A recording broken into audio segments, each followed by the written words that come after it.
युवराज 3 मित्रों को साथ लेकर गए और फिर निवेदन करेंगे ताली, थाली और प्याली।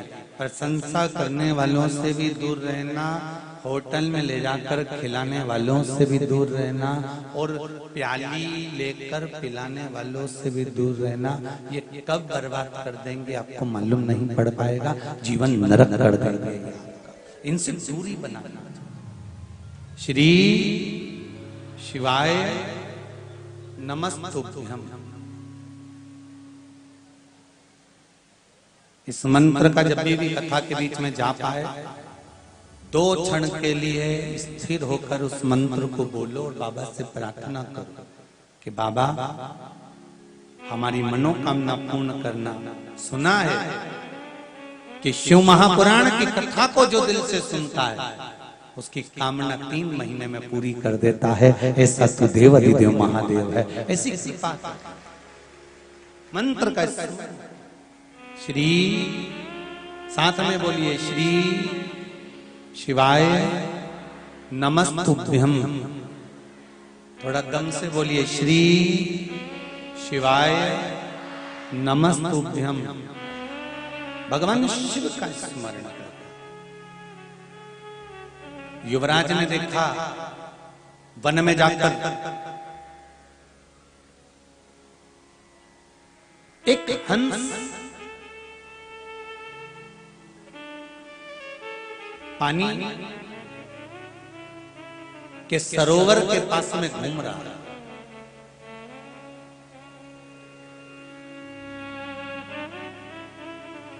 देखिए कर्म का फल देखिए। हंस सरोवर के नजदीक में घूम रहा है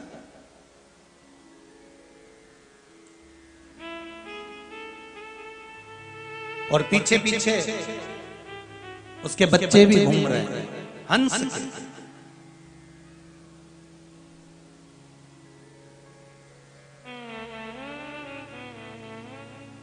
पीछे पीछे हंस के बच्चे घूम रहे हैं और हंस सरोवर में बड़े आनंद के साथ में घूम रहा है। युवराज ने देखा कितना सुंदर हंस है, कितना सुंदर है।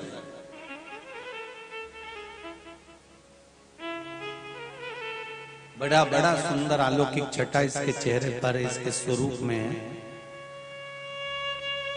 युवराज ने तो मन में सोचा इतना सुंदर हंस है, कितना सुंदर है, कितना सुंदर विचरण कर रहा है। शिव महापुराण की कथा कहती है प्रकृति की जो सुंदरता है वो प्रकृति में रहे, इससे बढ़कर कोई सुख नहीं हो सकता। और प्रकृति की सबसे बड़ी सुंदरता है जल और वृक्ष। ये 2 चीजें पृथ्वी की सबसे बड़ी सुंदरता है। क्या क्या चीजें हैं? जम के बोलिए जरा। एक जल पानी और दूसरा जम के बोलो वृक्ष।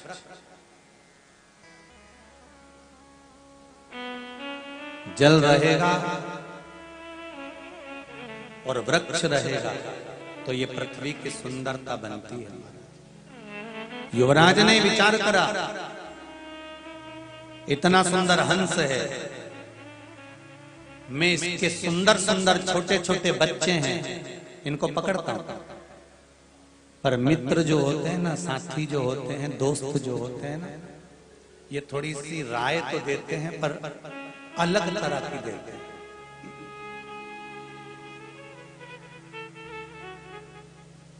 ताली बजाकर प्रशंसा करने वाला कहता हाँ हाँ युवराज महाराज आप तो इनके बच्चों को पकड़ सकते हो, आप में तो वो बल है कि आप इस हंस के बच्चे को पकड़ कर ला सकते हो।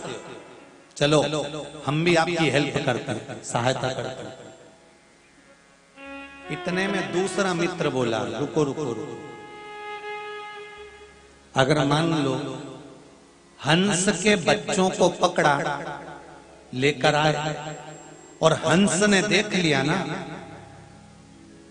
तो वो आक्रमण करेगा, अपनी चोंच से वो हमको मारेगा।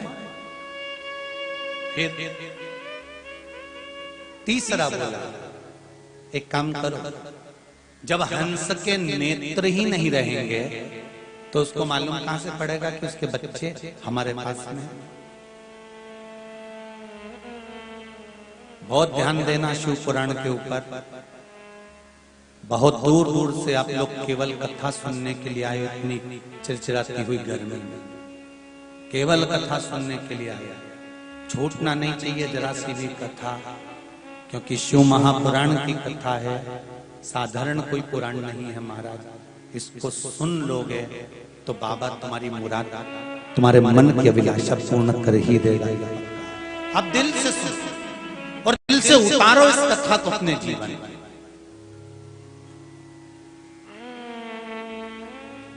ताली, थाली और प्याली, ये मित्र राजा उस युवराज को भी मिले थे। धृतराष्ट्र के अगले जन्म में भी धृतराष्ट्र को प्राप्त हुए।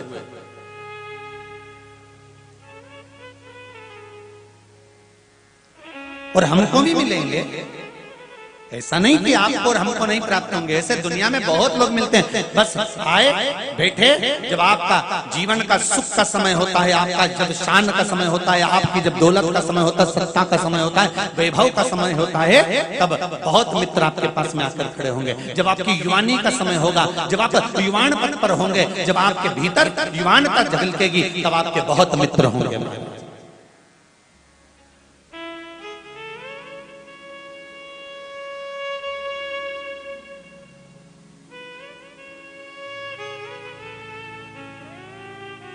बहुत होंगे।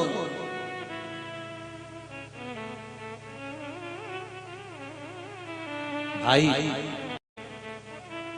खूब मित्र बनाओ, मना नहीं है।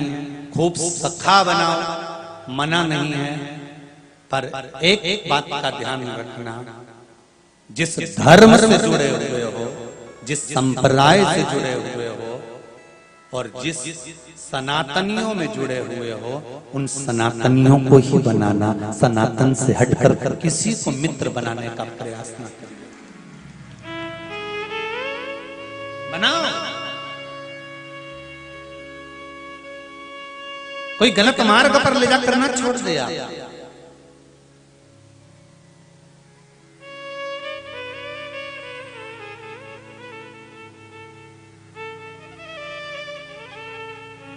एक मित्र, युवराज को तो हंस अच्छा लगा।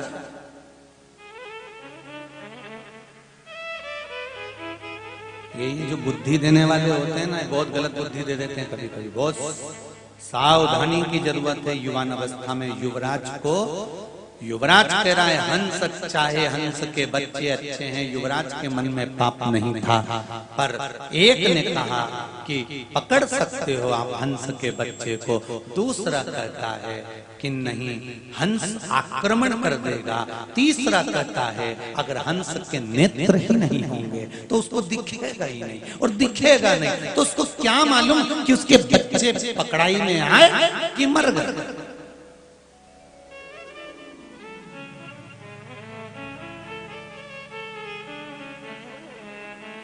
बहुत मिलेंगे आपको अकल देने वाले, पर समझदारी आप में होना चाहिए। एक बुजुर्ग व्यक्ति ट्रेन में सफर कर रहा था। बुजुर्ग, बहुत बूढ़ा, 85 साल की उम्र है जिसकी, डंडा हाथ में पकड़ा हुआ है, हालत कमजोर है, एक झोला टंगा हुआ है, चश्मा लगा हुआ है जिस पर बत्ती लटक रही है। समझदारी आपके पास होना चाहिए।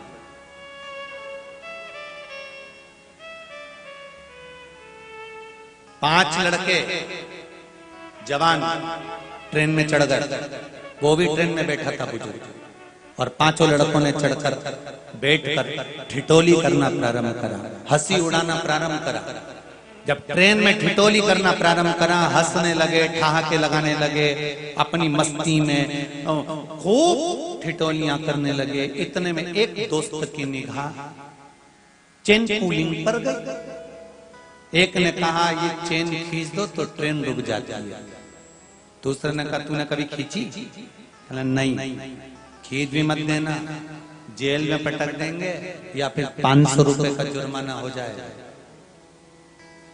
चौथे ने कहा सब अपनी अपनी जेब में पैसे देखो है कि नहीं, सब 100 रुपए इकट्ठे करो, इकट्ठा करा।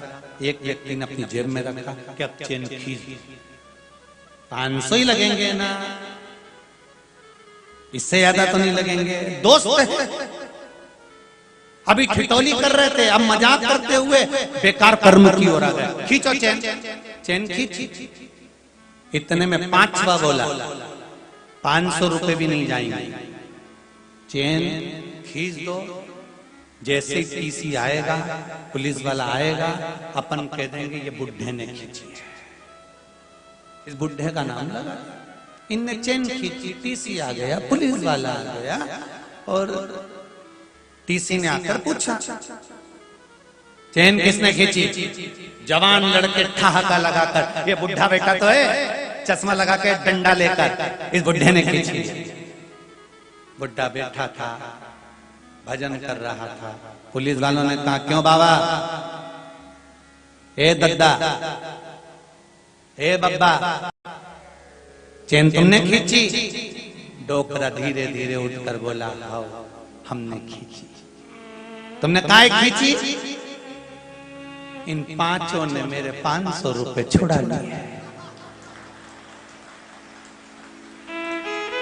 क्यों बब्बा, तुम्हें मालूम है किसकी जेब में धरे? ये पिल्ली शर्ट वाले की जेब में ऊपर धरे। पुलिस वालों ने जो दिया धर के, टीसी ने कहा निकालो 500, उसकी जेब में ऊपर ही धरे थे 5 नोट, क्योंकि डोकरे ने सब सुन लिया था। आंख कमजोर थी पर कान थोड़ी ना कमजोर थे, सब टीसी ने कल ले देव दौड़ धर के दे, और 5 को ले चलो।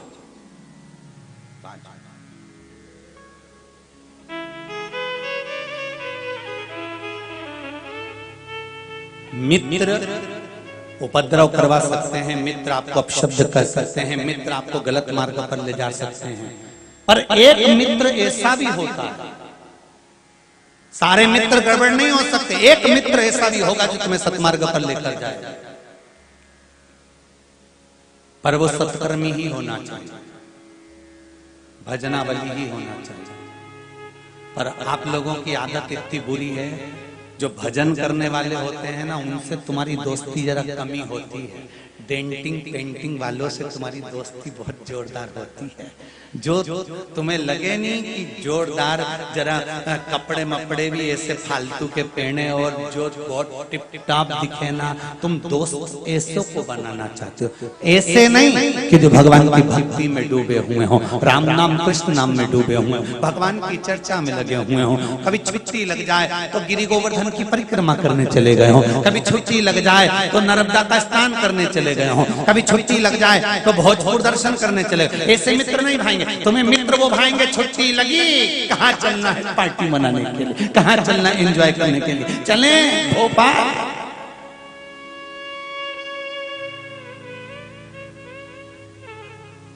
मिलेंगे, बहुत मिलेंगे, और सावधान रायसेन वालों, फिर सावधान हो जाओ। युवराज को मिले, एक कहता है पकड़ लो इनके बच्चों को हंस के, दूसरा कहता है नहीं हंस आक्रमण कर देगा, तीसरा कहता है युवराज अगर उसके नेत्र नहीं रहेंगे तो देखेगा कहां से। तो युवराज ने पूछा क्या करना चाहिए, आखिरी का बोला पहले, सबसे पहले हंस को पकड़ो और हंस को पकड़कर इसकी आंखों को फोड़ दिया जाए।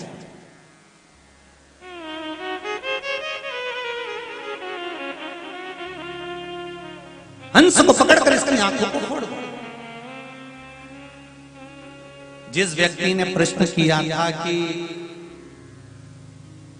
धृतराष्ट्र के सामने उसका वंश चले गया, बेचारे ने क्या करा था, अच्छे से सुन लो कथा। मत बुरे कर्म कर बंदे वरना पछताएगा, भगवान की आंखों से तू बच नहीं पाएगा, तू बच नहीं पाएगा। इसीलिए कहते हैं कि अपने अपने दरवाजे पर अंदर जाते और बाहर निकलते लिखवा दो तेरा क्या होगा रे कालिया।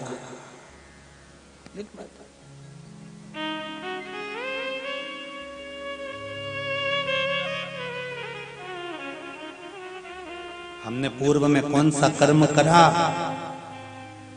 ये हमको नहीं मालूम, पर जितने लोग आस्था चैनल पर कथा सुन रहे हैं, फेसबुक यूट्यूब पर कथा सुन रहे हैं, मोबाइल पर कथा सुन रहे हैं, इस पावन पंडाल में बैठकर कथा सुन रहे हैं, जितने जहां जहां बैठकर कथा सुन रहे हो, आज भगवान को तुम धन्यवाद देना कि तुम्हारे दादा और परदादा ने कोई पुण्य करा होगा जो आपको आज शिव महापुराण की कथा सुनने को रायसेन में मिल रही है। यह पूर्वजों का पुण्य है जो एकत्रित हुआ। और बहुत ध्यान से सुनना, दुकान पर बैठकर जो कमाया वो अपनी पत्नी और बच्चों के लिए कमाया। कितनी वजह से?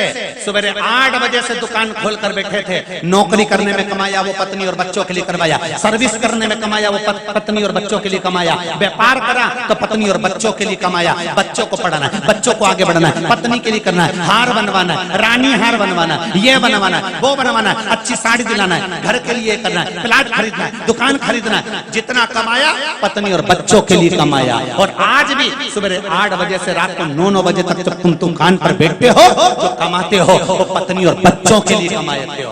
और शिव महापुराण की कथा में 7 दिन 2 बजे से 5 बजे तक जो तुम बैठकर कमाई कर रहे हो धर्म की, ये किसी पत्नी और बच्चों के लिए नहीं, ये अपने लिए है। अंत समय में,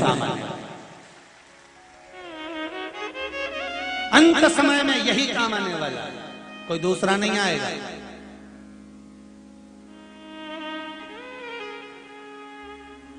छूट जाए सब।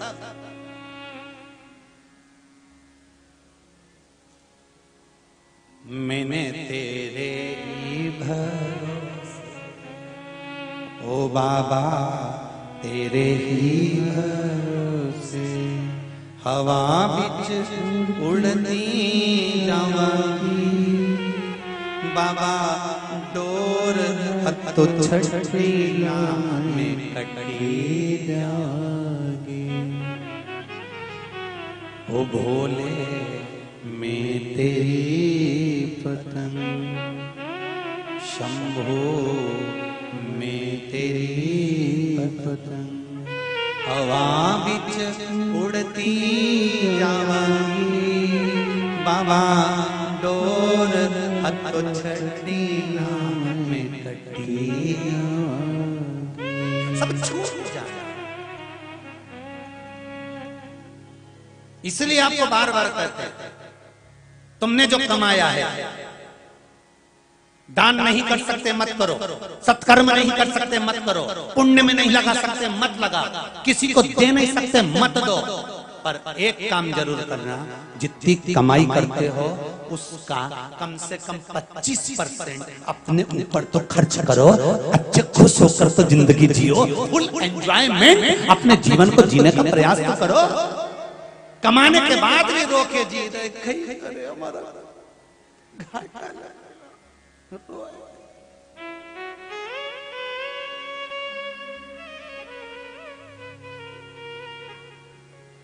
आज भगवान ने अच्छा समय दिया है ना, अरे बोलो तो जमते दिया ना अच्छा समय, 2 रोटी भगवान दे रहा है ना, अच्छे से हाथ पैर चल रहा है ना, शरीर जोरदार है ना। जब तक शरीर अच्छा है, फिर वही वाली बात आ गई, जब तक शरीर चले और तुम्हारे घर में चले तब तक सब अच्छा काम कर लो। जिस दिन शरीर नहीं चलेगा और तुम्हारे घर में नहीं चलेगी, उस दिन कुछ नहीं कर पाओगे। छोरा से कहोगे ए छोरा कुबेरेश्वर महादेव के लिए 500 रुपए दान कर दे, छोरा 500 रुपए ले भी जाएगा, अपने खाते में जमा कर आएगा, और डोकरी अपने दिख ही नहीं पाएगा। तुम्हारी जब तक तुम्हारा शरीर चले और तुम्हारे घर में चले, सब अच्छा काम करो, भजन करो, कीर्तन करो, मंत्र जाप करो, नाम जाप करो, अपने ऊपर फुल आनंद के साथ खर्च करो। अच्छे कपड़े अलमारी में भरे रखे हैं, एक से बढ़कर एक साड़ियां, घड़ी बनी बनाई धरी है, दिवाली पे साफ होती वापिस धरा जाती।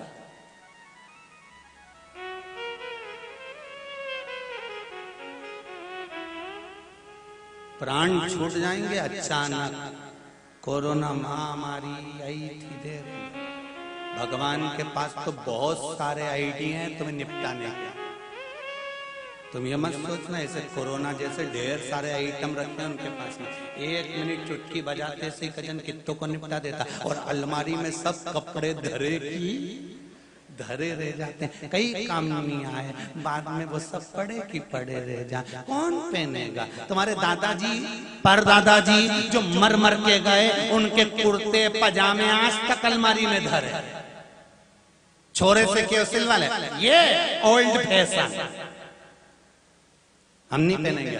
पहले की साड़ियां जिसमें बुजुर्ग माताएं गोटा लगा लगा के बनाती थी, ऐसी जोरदार ऐसे बूटा की साड़ी पतली वाली ऐसी बना के रखती, बेचारी ऐसी गोल कुछ होता था, कपड़ा फंसाती थी उसमें ऐसा गोल, फिर उसको सिल के आंखें फोड़ के बनाती थी। और वही साड़ी आज तक रखी है। और बहू से कहते, बेटा मैंने बहुत प्रेम से बनाई, तू पहन ले। बहू के काम वाली को दे दो डोकरी, बर्तन कौन पहने यार?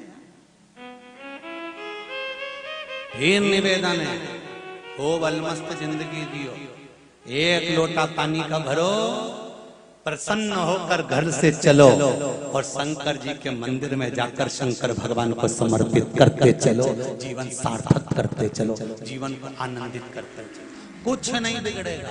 स्वस्थ सुबह उठो, 1 लोटा पानी बलो, सूर्य नारायण भगवान को अर्घ दो, सिर से 8 इंच ऊपर हाथ हो, पानी की धार धीरे धीरे चल रही हो, उस पानी में से सूर्य नारायण भगवान का दर्शन कर रहे हो। शरीर में कितनी भी बीमारियां हो रही हो, 15 से 20 दिन में सूर्य पर अर्घ देकर पानी में से दर्शन करने से वो जल किरण का हमारे ऊपर पड़ता है तो हमारा रोग ठीक होना चालू हो जाता है। करो तो करना पड़ेगा।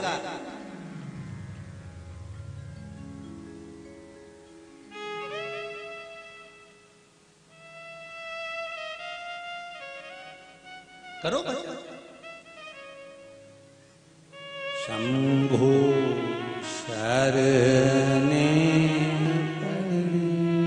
मांगली रे घड़ी, दुख काटो दया करी निदर्शन आपो। भगवान मेरे दुख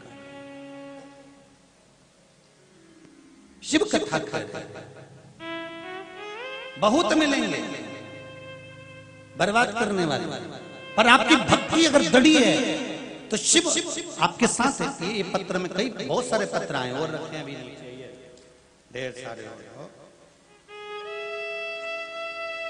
जो पढ़े हैं वो यहाँ रखे हैं, जो नहीं पढ़े वो भी हैं। पत्र देखिए, विदिशा से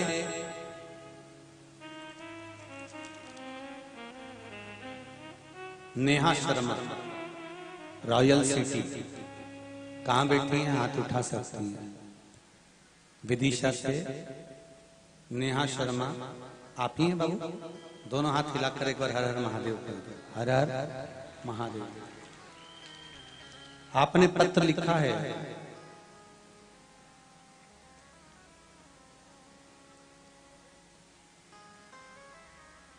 बाबा देवाधिदेव महादेव की कृपा, गुरुदेव प्रणाम।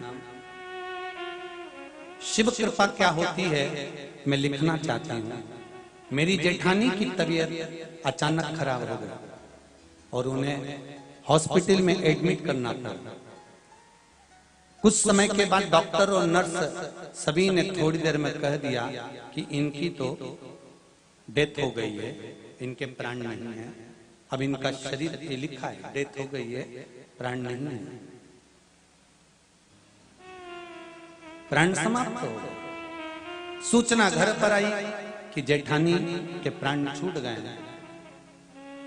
मैंने पति को कहकर श्री शिवाय नमस्तुभ्यं का जाप कर कर शंकर भगवान को जल चढ़ाया और शिव जी से प्रार्थना करी और पति से कहा कि तुम जा रहे हो हॉस्पिटल तो एक बार जेठानी के कान में श्री शिवाय नमस्तुभ्यं मंत्र तो बोलना और शंकर का नाम लेकर हिला तो देना। अगर मेरा बाबा चाहेगा तो मैंने शिव पुराण सुनी है, चमत्कार बहुत देखे हैं शिव पुराण के, तो प्राण वापिस लाए। पत्र में लिखा है दीदी आपने, मेरा पति हॉस्पिटल गया, सूचना मिली थी कि मर गई, और पति ने जाकर जब कान में श्री शिवाय नमस्तुभ्यम का मंत्र बोला और जेठानी को जमकर हिलाया, उसके प्राण वापिस आ गए और वो उठकर बैठ गए। ये पत्र है, ये पत्र है। बैठो बहन। हर हर महादेव। शिव कृपा किसको करता? तेरी कृपा बिना न हिले एक भी लेते हैं श्वास, तेरी कृपा से तनु तनु। शंभु की कृपा। एक पत्र और है बड़ा सुंदर,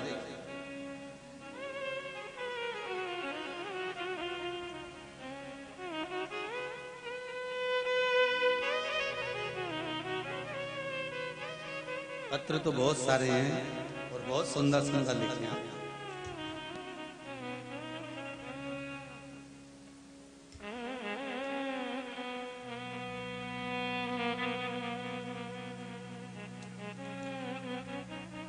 पत्र गुड्डी जी पवार, हनुमान मंदिर, टीला जमालपुरा, भोपाल से आए हैं।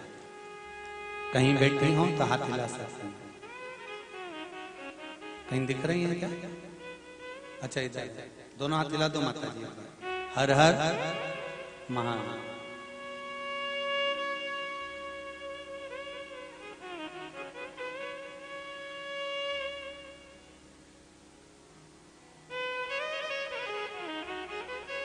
माता जी पास में बैठी है, माइक पहुंचाओ जरा।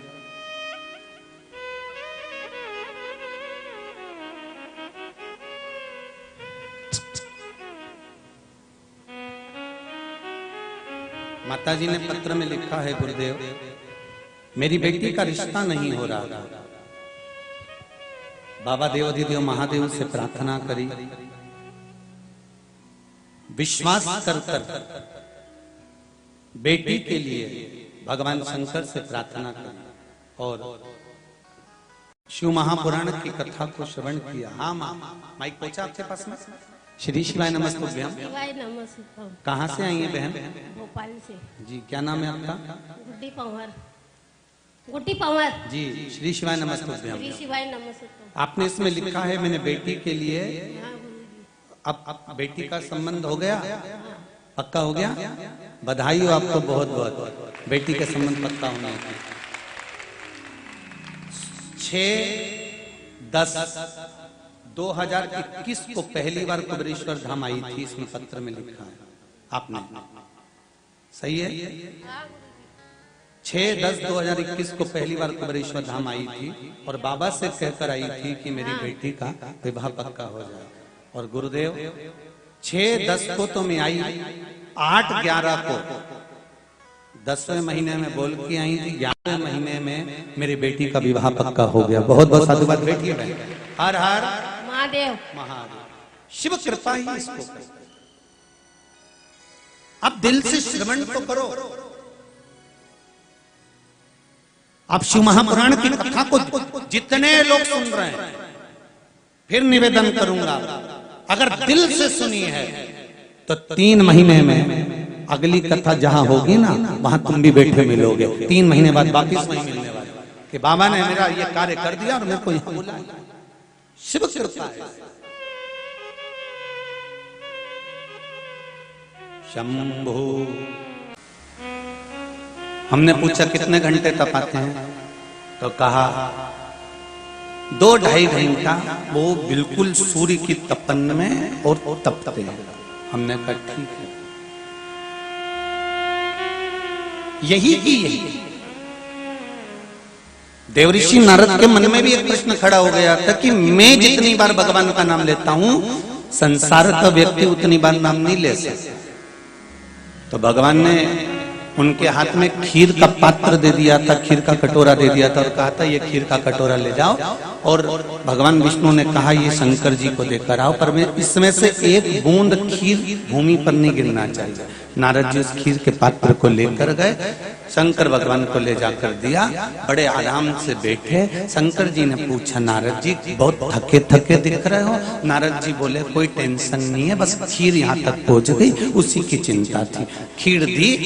नारद जी वापिस भगवान विष्णु के पास पहुंचे। आप मुझे बताओ कि मैं बड़ा कि संसार का मनुष्य बड़ा? मैं दिन भर श्रीमन नारायण का नाम लेता हूँ, भगवान का भजन करता हूँ, और संसार का मनुष्य दिन भर काम में लगा रहता है, दुकान में लगा रहता है, फैक्ट्री में लगा रहता है, व्यापार में लगा रहता है, नौकरी में लगा रहता है। वो भगवान का नाम नहीं ले पाता जितना मैं लेता हूँ।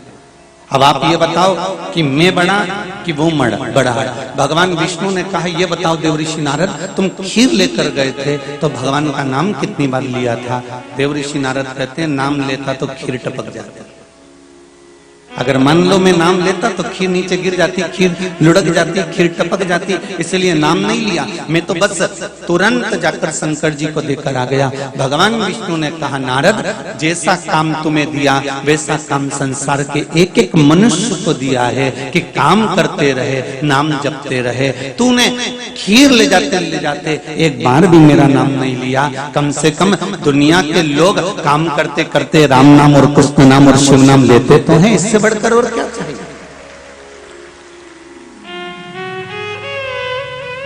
भगवान का नाम ले तो रहे हो। कोई कहे हम इतने घंटे तपते हैं, कोई कहता है हम इतने घंटे साधना करते हैं, कोई कहता है हम इतने घंटे भजन करते हैं। मेरा आपसे निवेदन है कि आप उन साधु सन्यासी तपस्वी साधक और उपासक से भी बड़े हो, जो अपना घर भी संभाल रहे हो, बच्चे भी संभाल रहे हो, परिवार भी संभाल रहे हो, और 3 घंटा धूप में चलकर कथा का रसपान भी कर रहे हो। इससे बढ़कर कोई तप साधना नहीं हो सकती।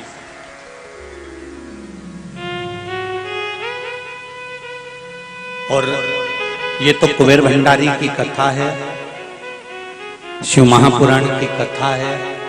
हम तो 7 दिन में बाज कर चले जाएंगे और आप भी 7 दिन में सुनकर चले जाओगे। पर 7 दिन में जो आपने श्रवण किया है, 7 दिन जो आप 2 कदम चलकर रायसेन के इस पावन ग्राउंड में कथा सुनने के लिए गए हो, जितना पसीना, जितना तप, जितनी साधना से आपने शिव महापुराण की कथा सुनी है, 3 महीने के अंदर मेरा भोलेनाथ कितना देता है ये वही जान सकता है। आपने तो जो तप कर लिया, आपने तो साधना कर लिया, आपने तो भजन कर लिया, आपने तो कीर्तन कर लिया, आपने तो मंत्र जाप कर लिया। हमारा किया गया भजन कीर्तन स्मरण मंत्र जाप नाम जाप हमारे सामने कब प्रकट होता है, इसका आप अंदाजा नहीं लगा सकते।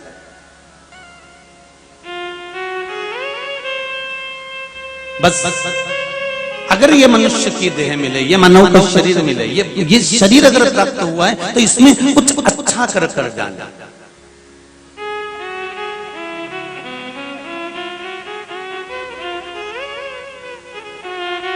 कई लोगों की आदत होती है, भोजन की थाली में सब कुछ रखा होता है, गुलाब जामुन भी रखी है, रोटी भी रखी है, सब्जी भी रखी है, पापड़ भी रखा है, सब कुछ रखा है, उसमें नमक भी रखा है। पर इसकी सबसे पहले आदत क्या है कि पहले नमक उठाएगा और सलाद में डालेगा।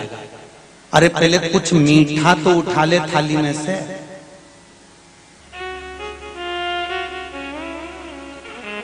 खारा खारा ही ढूंढता है।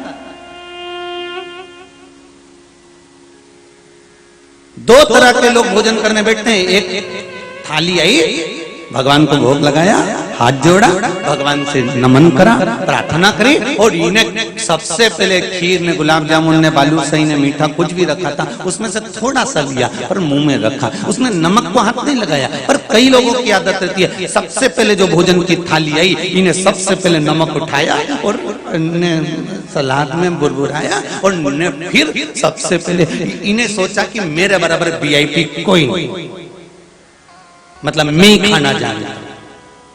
पर शिव महापुराण की कथा कहती है, एक बार माता अन्नपूर्णा के दरवाजे पर भगवान शंकर काशी नरेश मां अन्नपूर्णा के दरवाजे पर जब भोजन करने के लिए गए, 3 बार अलख लगाई मेरे शंकर भगवान ने अन्नपूर्णा के दरवाजे पर कि मुझे भोजन करना है अन्नपूर्णा।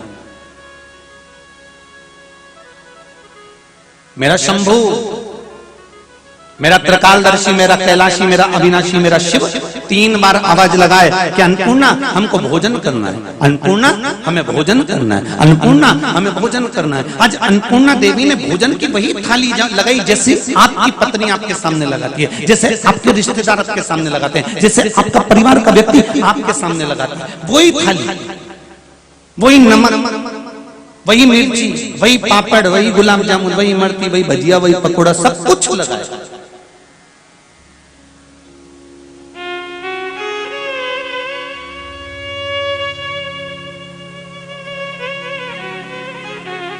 और जब सब कुछ लगाया और फिर मेरे शंकर भगवान ने जब उसमें से थोड़ा सा चूरमा उठाया और चूरमा उठाकर मेरे भोलेनाथ जैसे ही मुख में रखे तब अन्नपूर्णा देवी खड़ी हो गई।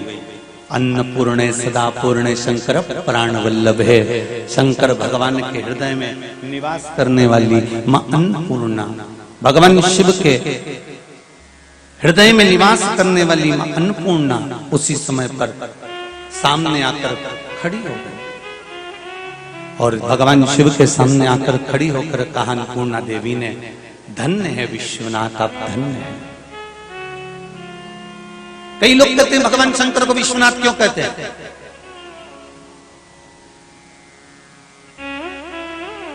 इतने सारे देवी देवता हैं, 33 कोटि, किसी के नाम के आगे लिखा रहता है विश्वनाथ।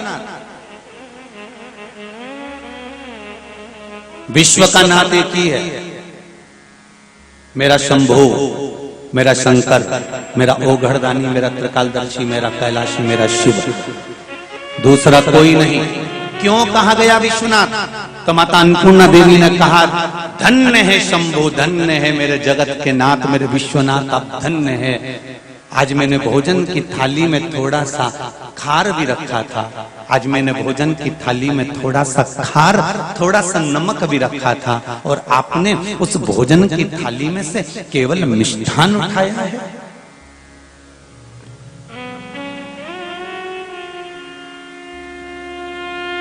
बहुत समझने की कथा है शिव महापुराण। और मेरी जीजियां बैठी हुई हैं, माताएं बैठी हुई हैं, मेरे भाई लोग बैठे हैं, बच्चे लोग बैठे हैं, छोटे छोटे से नवयुवक बच्चे भी बैठे हुए हैं।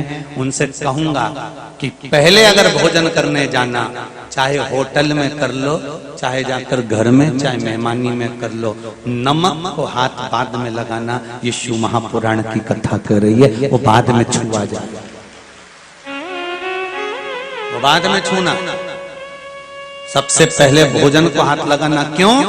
क्योंकि अन्नपूर्णा देवी ने कहा, विश्वनाथ जी, ऐ शंभु, ऐ त्रिकालदर्शी है, कैलाशी है, अविनाशी, आप मेरे देव अधिदेव महादेव हैं। आपने भोजन के इस थाली में से सबसे पहले मिष्टान को क्यों उठाया? तब मेरे शंकर भगवान कहते हैं, अन्नपूर्णा, जब संसार में रहने वाला, मृत्यु लोक में रहने वाला मनुष्य भोजन की थाली में से, अन्नपूर्णा की थाली में से मिष्ठान लेकर अपने मुख में रखता है तो उसके पूर्वजों को पिंड की जरूरत नहीं पड़ती, वो अपने आप भर जाता है। मात्र हमारे शरीर में 33 कोटि देवताओं का स्थान है। शिव महापुराण की कथा कहती है 32 जगह पर तिलक लगाया जाता है शरीर में।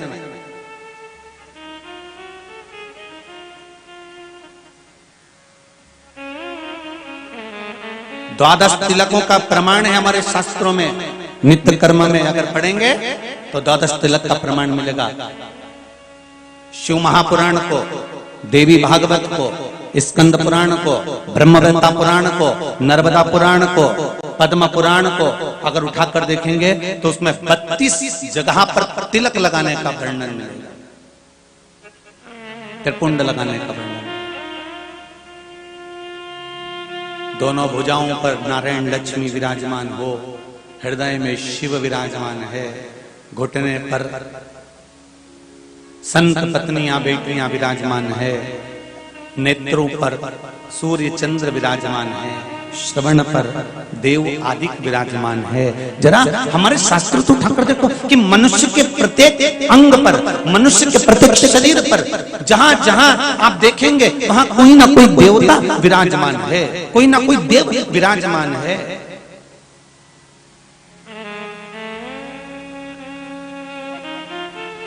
भूख लगी हो, और भूख लगने पर पहला गासा जब मीठे का जाता है तो सबसे पहले पितृ तृप्त हो जाते हैं, हमारे पूर्वज तृप्त हो जाते हैं, आशीर्वाद दे देते हैं अन्नपूर्णा की थाली पर। जब आप बैठ कर भोजन करते हो तो हमारे पूर्वज तुम्हें आशीर्वाद प्रदान कर देते हैं, हमारे पूर्वज तुम्हें आशीर्वाद प्रदान कर देते हैं कि तुम हमको अन्न भाग प्रदान करे हो, हमको कुछ दिया है तुमने। इसलिए ये भोजन की थाली पर जितना भोजन है तुमको कभी तुम्हारे हाथ से छुड़ाया नहीं जाएगा, तुम्हारे भाग्य में इतना भोजन हमेशा बना रहेगा और तरक्की करते रहोगे। ये पूर्वज कहते हैं हमारे। पूर्वज रोते कब है? कुल देवता, कुल देवी,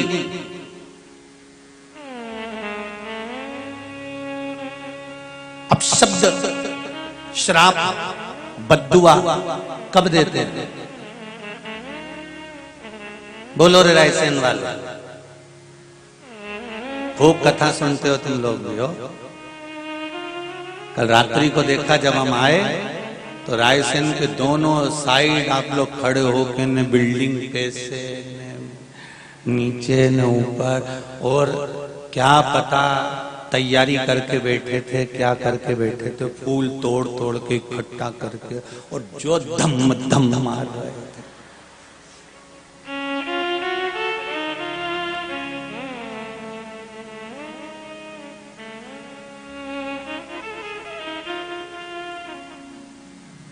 एक बात तो है,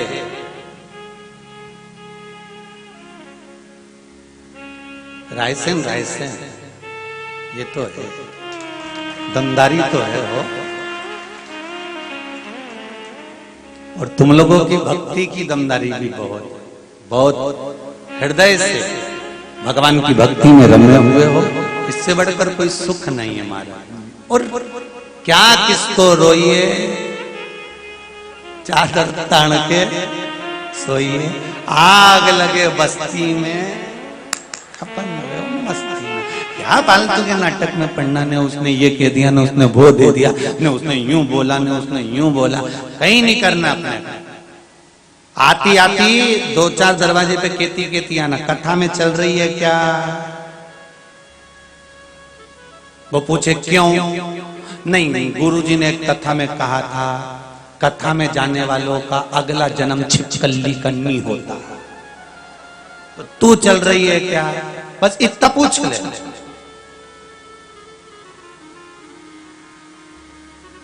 पहले भी कथा में कहा कि अपने नगर में, अपने मोहल्ले में, अपने क्षेत्र में, अपनी कॉलोनी में, अपने क्षेत्र के अंतर्गत कहीं कथा हो, दरवाजा छोड़कर जरूर जाना। जिस व्यक्ति से अपना घर नहीं छूटता उसका अगला जन्म छिपकली का हो।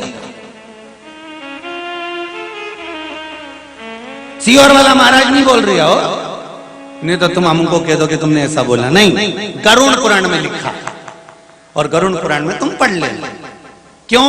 जिससे घर नहीं छूटा, कहीं कहीं छिपकलियों को देखना, तुम इनको झाड़ दो, न झाड़ू से झुड़ा दो, न भगा दो, वो छिपकली वापिस वो मरकन्नी के पीछे जाके छिप जाए। बोलो जी सही है कि गलत है? तुम छिपकली को कितना ही भगाओ, वो बाथरूम से बाहर ही नहीं निकले, वो कमरा से बाहर ही नहीं निकले, वो बिल्कुल पलंग के पीछे भरी रहे। और पलंग के पीछे से भगाओ तो वो एसी के पीछे चली जाए, एसी से भगाओ तो कूलर के पीछे चली जाए, वो छिपकली कमरे से निकले ही नहीं। तो भगवान ने भी किया है, ये छिपकली को देखकर पहचान जाना कि तुम्हारे घर का दादा परदादा कहीं का बुजुर्ग नहीं जाता था कथा में, तो बापड़े को यहाँ चिपका दिया छिपकली बना के, तो अब ये निकल नहीं रही है, वो तुम कितना ही भगाओ नहीं निकलेगा। तो तुम सावधान रहना रायसेन वालों, तुम सावधान रहना। आते आते अड़ोसन पड़ोसन और पीछे वाली धड़ोसन इसके भी कह देना हो चल रही क्या, तो बोले कहाँ, तो के कथा में जा रही में, तो के जाने से क्या होगा कि 84 लाख योनियों में छिपकली की योनि नहीं मिले, बहुत गंदी लगे हमारे छिपकली। नहीं तुम्हें अच्छी लगे तो तुम बनना चाहो तो कथा में भले मत आ जाओ, पर तुम किसी को कह सकते हो कि मेरे को नहीं बनना चाहिए।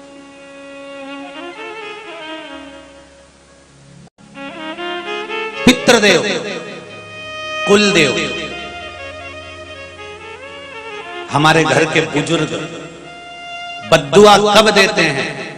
शिव महापुराण की कथा में और विष्णु पुराण की कथा में, दोनों में वर्णन आता है जब कोई मनुष्य अपने भोजन की थाली में भोजन झूठा छोड़ता है तब पूर्वज बद्दुआ देते हैं, श्राप देते हैं, बद्दुआ देते हैं, श्राप देते हैं। मेरा जितने लोग ये बफेट करते हैं, बड़ी बड़ी पार्टियां करते हैं, ने चाउमीन का स्टॉल लगा लो, ने पानी पत्ता सा लगा लो, ने छम्मक लड्डू लगा लो, ने ये काजू कड़ी, ने ये गड़ी, ने वो बड़ी, ने छोटी उनंग पड़ी, सब स्टाल ढेर सारे लगाए। तुमने कटोरा भरकर 2 चम्मच खाया, बाकी का डस्टबिन में डाल दिया।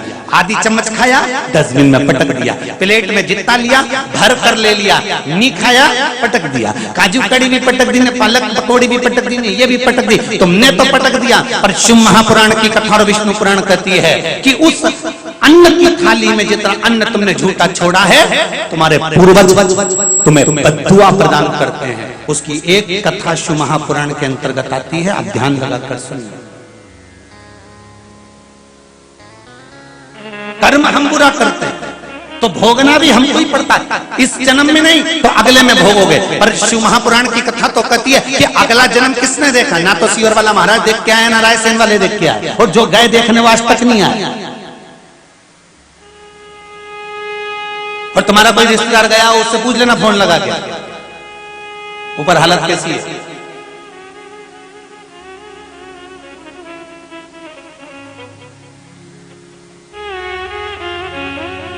हम अगले जन्म की बात नहीं करते, क्योंकि अगला जन्म किसने देखा?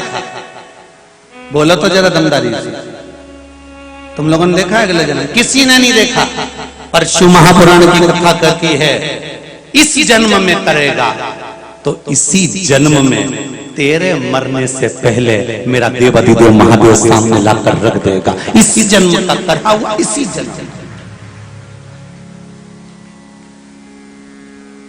मत बुरे कर्म कर वरना पछताएगा, भगवान की आंखों से तू बच नहीं पाएगा, तू बच नहीं पाएगा। अरे ओ अज्ञानी मत करना दानी,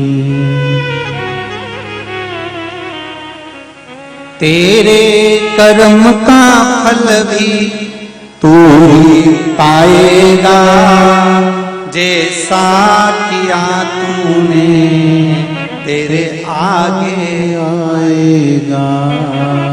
मत बुरे कर्म कर बंदे वरना पछताएगा, भगवान की आंखों से तू बच नहीं पाएगा, तू बच नहीं पाएगा।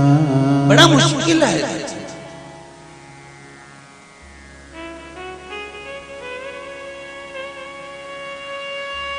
किसी को देखकर हमें दया आ जाती है कि इसको ये तकलीफ है, इसको ये कष्ट है। और शिव महापुराण की कथा कहती है उसके पूर्व जन्म का भी तो भान रखो।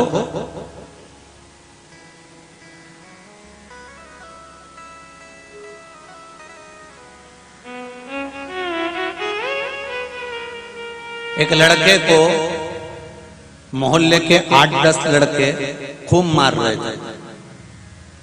वहां से कुछ लोग निकल रहे थे। निकलते निकलते लोगों ने देखा, बताओ बेचारे को एक लड़के को इतने सारे लोग मिलके मार रहे हैं। बताओ कैसे दुष्ट लोग हैं, कितना दुष्टता भरा है। एक अकेले को इतने सारे मिलके मार रहे हैं। दया आएगी कि नहीं आएगी आपको? अरे बोलो तो जम के कि एक को इतने सारे मिलके मारना है।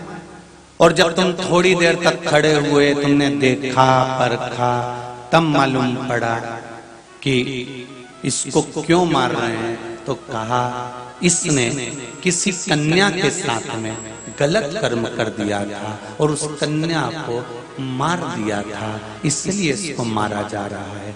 अब तुम क्या करोगे? जम के बोलो बोलो जरा, अच्छे से बोलो जरा, रायसेन वालों जरा चकाचक बोलो। यहाँ कोई ने तुम्हें मार ठोक के नहीं बिठाया, अपन कथा करने आए और कथा सुनने आए हो। फिर तुम क्या करोगी? तुम भी कहोगी ना, दे रे छोरा दे, लाई में अंदर से मोगरी धो पकड़ के, गलत काम करता है, दे दो धर के और इतना गंदा काम करता है। बस यही कथा कर रही है। हमको लगता है कि ये इतनी बड़ी बीमारी कैसे हो गई, इतना बड़ा रोग कैसे हो गया, इतनी तकलीफ क्यों आ रही है, इतना कष्ट क्यों आ रहा है। मैं भगवान का इतना भजन करती हूँ, इतना कीर्तन करती हूँ, इतना मंत्र जाप करती हूँ, इतना नाम जाप करती हूँ, मैं भगवान का इतना पूजन करती हूँ, फिर आखिर मुझे इतनी तकलीफ क्यों आ रही है? तो तुमने जो करा वो अभी करा, बाद का कौन देख कर आया? जो पूर्व में कर आया। ये तो बाद में मालूम पड़ता है कि हम पहले पूर्व में कुछ गलत कर आए होंगे, इसलिए जब खड़े होंगे, देखेंगे, परखेंगे, समझेंगे, तब समझ में आएगा कि इस छोरे को क्यों मारा जा रहा है। तब समझ में आएगा कि हम क्यों भोग रहे हैं। ये आज का नहीं है, पूर्व में जो करा था उस कर्म का भोग आज भोगना पड़ रहा है।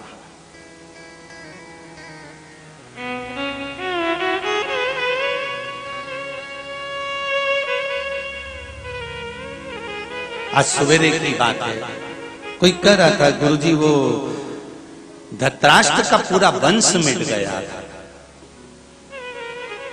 गुरुजी उसके सुपुत्र मर गए।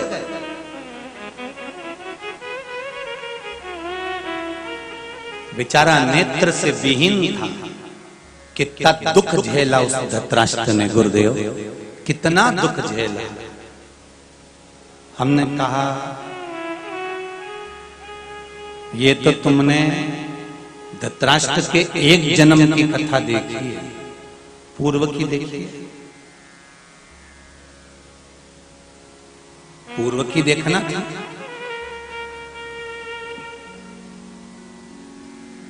क्यों आंखें नहीं दी धृतराष्ट्र को भगवान ने?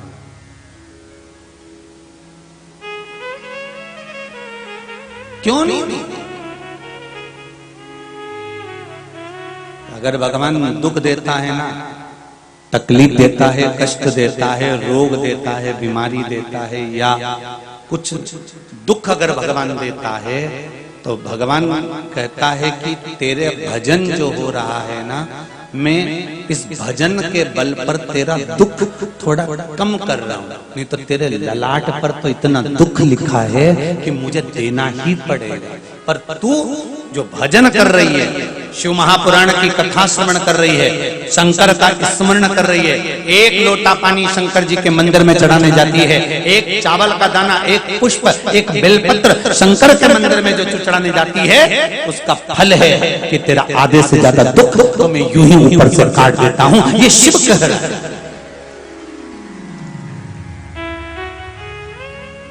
तेरा आधे से ज्यादा दुख तो यूं ही कट जाता है। अरे भाई जरा धृतराष्ट्र के पूर्व जन्म की कथा भी तो देखो कि जो धृतराष्ट्र की आज आंखें नहीं है, जिस धृतराष्ट्र के आज 100 बच्चे उसके सामने मर गए हैं, वो धृतराष्ट्र ने पूर्व में क्या करा होगा? एक नगर का राजकुमार था धृतराष्ट्र पूर्व में। बड़ा सुंदर नगर, बड़ा सुंदर नगर, जहां का बड़ा सुंदर युवराज थे धृतराष्ट्र, उस नगर के बड़े सुंदर।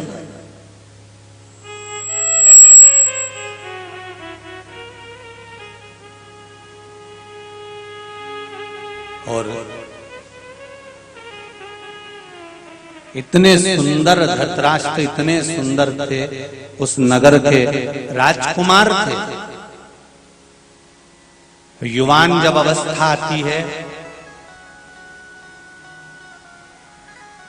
मेरी बहनें और मेरे भाई बैठे हैं यहाँ युवान अवस्था वाले।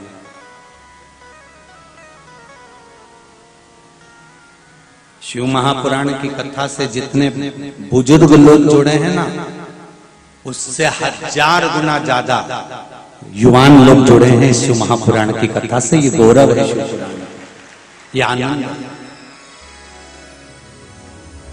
धृतराष्ट्र जैसी गलती अपने को नहीं करना है। युवान जब अवस्था आएगी, जवानी जब आएगी, तो बहुत उत्साह रहेगा, उमंगता रहेगी, क्रोध रहेगा, चिड़चिड़पन आएगा। अपने शरीर को देखकर दूसरे के शरीर पर हंसी भी आएगी। अपना वैभव देखकर दूसरे के दुख और तकलीफ पर मुस्कुराहट भी आएगी। पर युवान अवस्था में ये सब चीजों को छोड़ते चलना है।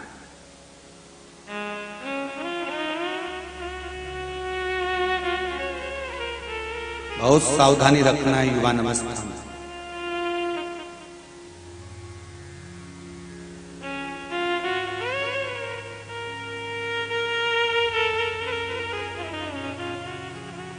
बहुत सावधान।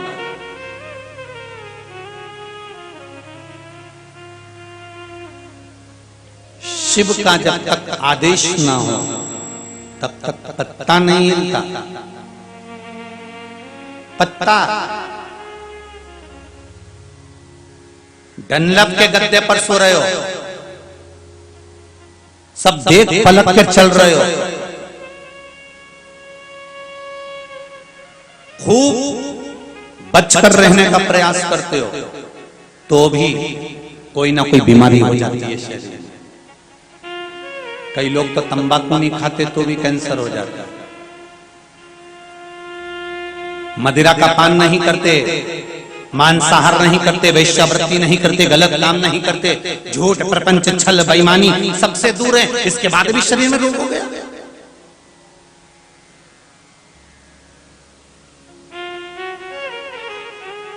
कभी कभी ऐसा होता है, सांप के ऊपर पांव रखा जाए तो भी सांप नहीं डसता।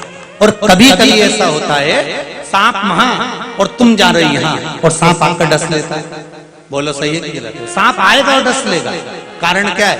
तो सांप से पूछा गया, क्यों रे सांप, तेरे ऊपर पांव रखा तो तूने उसको डसा क्यों नहीं? तेरे पास जहर था, तू मार सकता था, डस लेता। सांप ने कहा नहीं, डस तो मैं लेता पर आज्ञा नहीं थी ऊपर से। ऊपर से आज्ञा होती ना तो तुरंत डस लेता। उसी तरह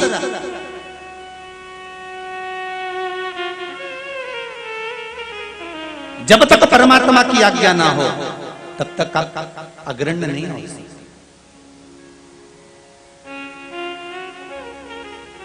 बड़ा सुंदर युवराज है धृतराष्ट्र, बड़े सुंदर युवराज। आज घोड़े पर सवार होकर धनुष और बाण लेकर चल पड़े वन में 4 मित्रों के साथ। और मित्र भी कैसे?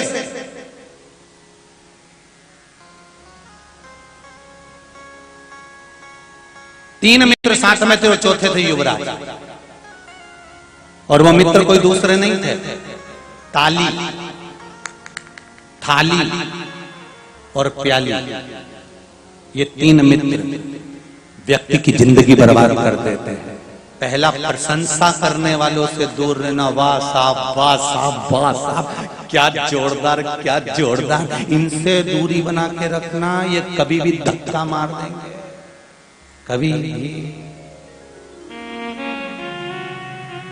जो कहते हैं ना, हमारे काका जी के बिना तो हमारा काम ही नहीं चले साहब। हमारे काका जी इतने जोरदार, हमारे काका जी इतने जोरदार, हमारे काका जी इतने जोरदार। और काका जी जब निपट जाएंगे तो गरम पूड़ी यही मांग के खाए। लाओ जरा नुक्ति और लाओ जरा, देखो और खोपरा पाक रखा हो तो 2-4 टुकड़ा और लिया। काका जी मरे तो क्या हुआ? काका जी तो गए। ये तो काका मरे और नुक्ति झड़े तो भूख खाए। इनके कहीं करना।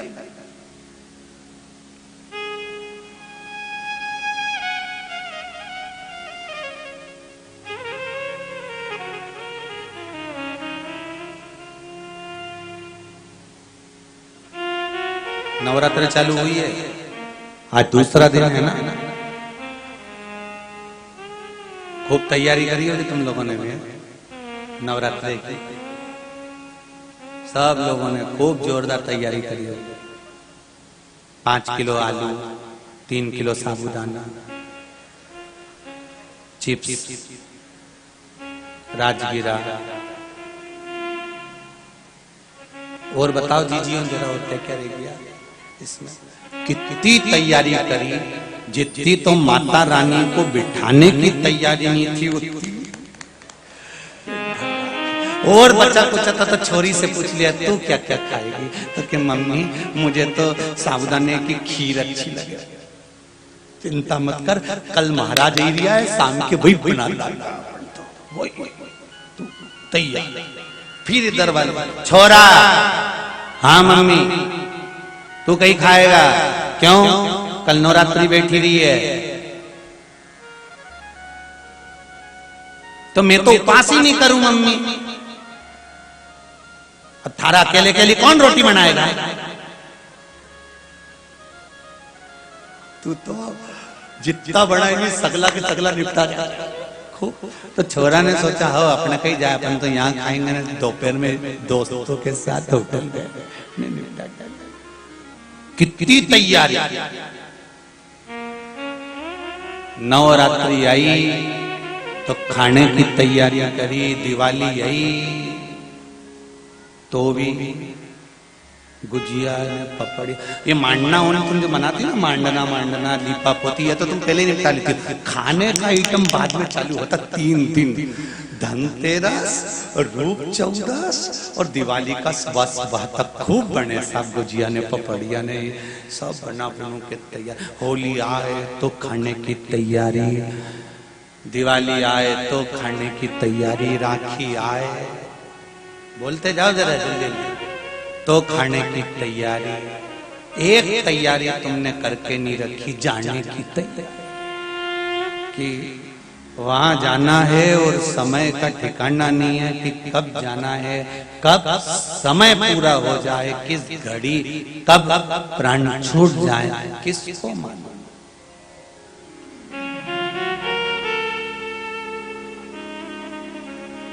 कब प्राण छूट।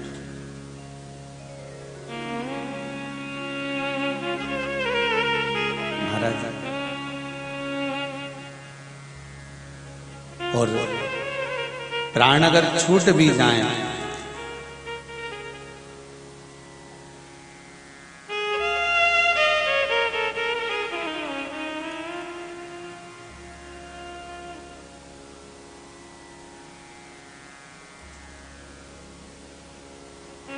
अंत समय की स्थिति क्या?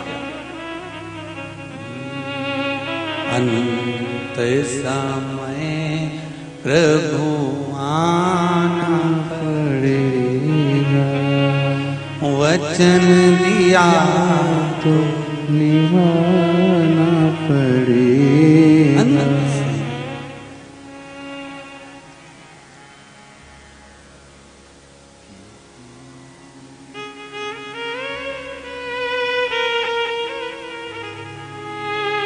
टूट जाए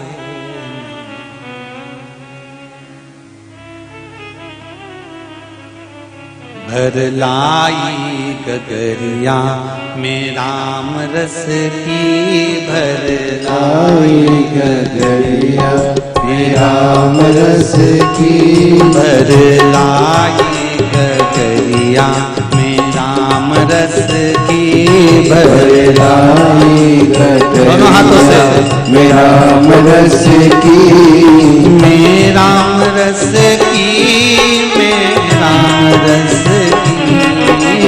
राम रस की, मैं राम रस की, मैं राम रस की, मैं राम रस की, मैं राम रस की, मैं राम रस की, भर लाई गगरिया मैं राम रस की, भर लाई गगरिया मैं राम रस की, भर लाई गगरिया में राम रस की, भर लाई गगरिया में राम रस की।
ने पीली, विष्णु ने पीली, ब्रह्मा ने पीली, विष्णु ने पीली, भोले बाबा ने पीली लगाए चुस्की, भोले बाबा ने पीली लगाए रस की, भर लाई गगरिया में राम रस की, भर लाई गगरिया में राम रस की, ओ राम रस की, हरि के रस की, ओ राम रस की, रस की, हाँ राम रस की, प्रभु के रस की, ओ राम रस की, प्रभु के रस की, भर लाई गगरिया में राम रस की, भर लाई गगरिया में राम रस की, ओ भर लाई गगरिया में राम रस की, भर लाई गगरिया में राम रस की। हर हर महादेव। जय हो, जय हो।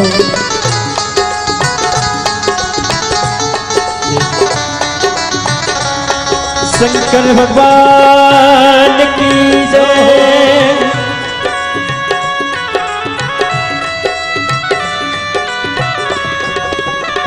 शंभो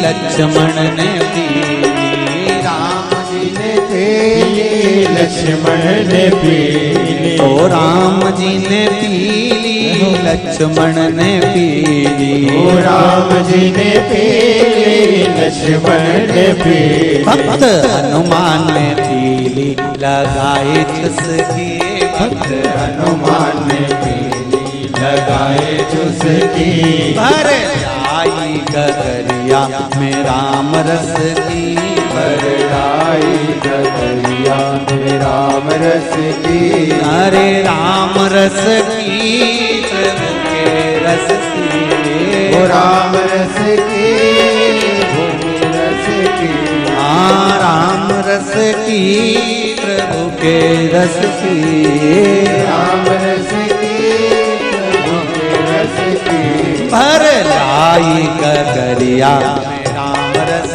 की, भर लाई गगरिया में राम रस की, ओ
संतों ने पी ली, साधुओं ने पी ली, संतों ने पी ली, ओ साधुओं ने पी ली, संतों ने पी ली, साधुओं ने पी ली, संतों ने पी ली, अरे साधुओं ने पी ली, संतों ने पी ली, साधुओं ने पी ली, संतों ने पी ली, मुनि नारद ने पी ली, लगाए चुस्की, मुनि नारद ने पी ली, लगाए चुस्की, बरलाई गगरिया में राम रस की, भरलाई गगरिया में राम रस की, बरलाई गगरिया में राम रस की, भरलाई गगरिया में राम रस की, बरलाई गगरिया में राम रस की, भरलाई गगरिया में राम रस की, बरलाई गगरिया में राम रस की, भरलाई गगरिया में राम रस की।